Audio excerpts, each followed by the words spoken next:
My name's Tom Barrett, though my friends call me Big or Max.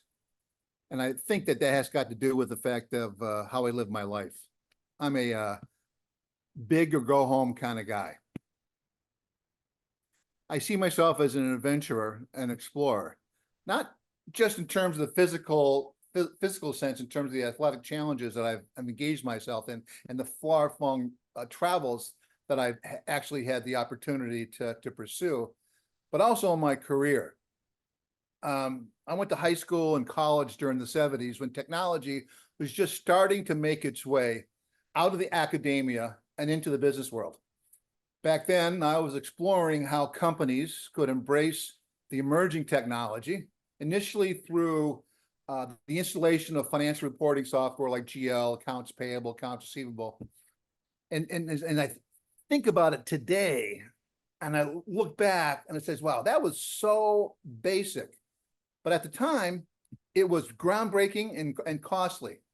I was fortunate enough that my degree was a dual degree, computer science and accounting.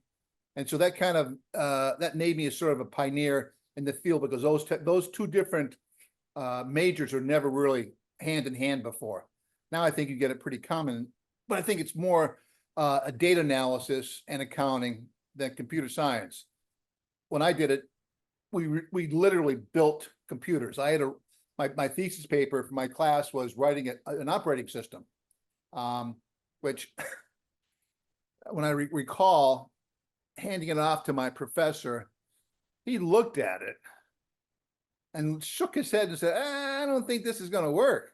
And I said, well, it does. And I produced it for him. And he goes, well, you know, picture's worth 1,000 words. And he just shook his head in terms of, I don't know how you accomplished that, but yeah, it was pretty good.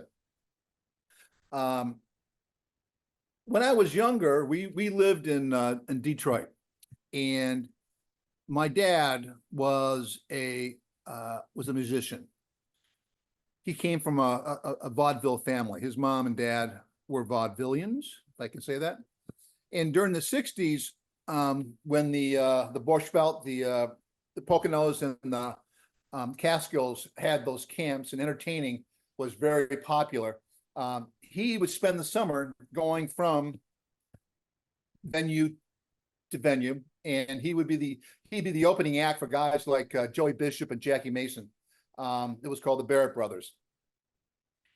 And in fact, other guy's name was a Barrett, but he wasn't a brother. It was just happenstance that the two of them had the last name. And then when he was back in the city, back in Detroit, again, during the 60s was when the Dixieland revival was really kicking in. And my dad was part of that. And he played with guys like legends like Muggsy Spanier and Wild Bill Davidson. And what I never appreciated until I was a lot older was that when we went to school in the morning, there was always a stranger at our table, right? It became expected, you know, and they would either be helping us making pancakes or grits or whatever it is we were eating.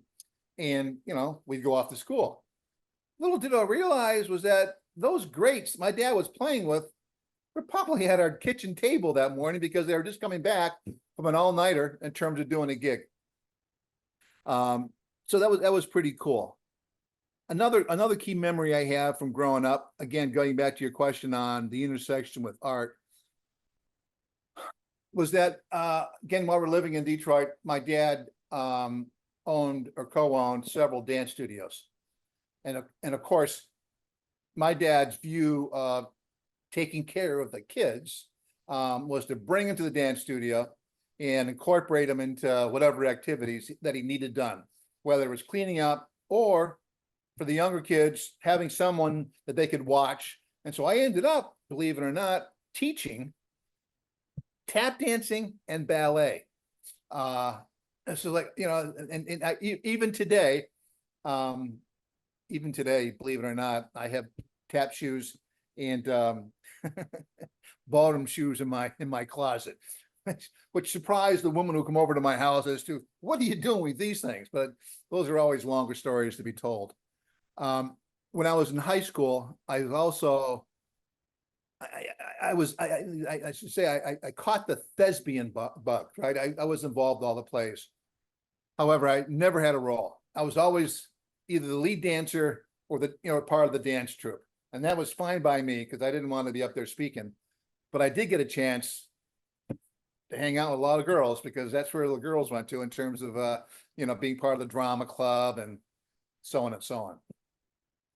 So that's kind of, a couple of insights to me growing up in terms of who I am and what I am.